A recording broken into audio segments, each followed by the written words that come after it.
Our victim is laying very close to the wall near the building. He is thin.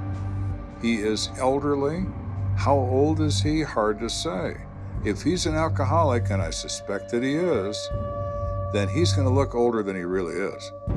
But he's probably in a minimum in his 60s. He has blood on the front of his clothing and blood on his face. But despite all the blood, Kenda can't find any visible wounds. Where did the blood come from? It's hard to tell. I don't see any gunshot wounds, any tearing of the clothes, any stab wounds. There's something wrong with his face.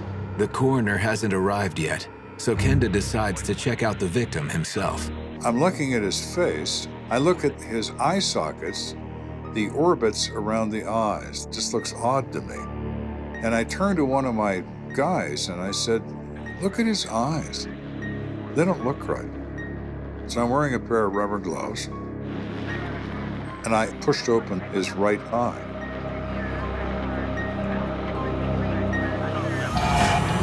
There's no eye. The eyeball isn't there. I opened the other eye.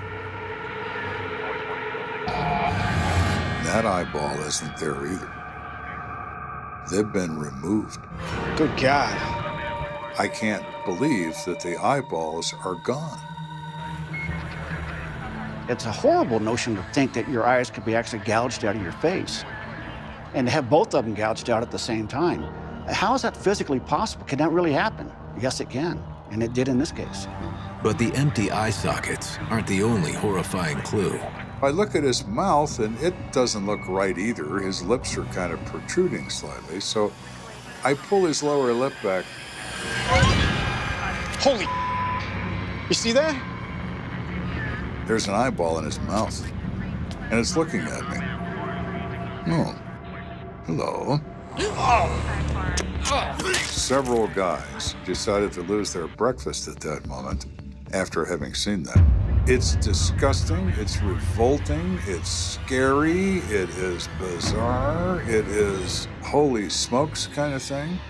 It's everything all at once. This eye looking at me from inside this guy's mouth was almost enough to push me over the edge. You're looking at this and you think, who on this planet that is human would do this?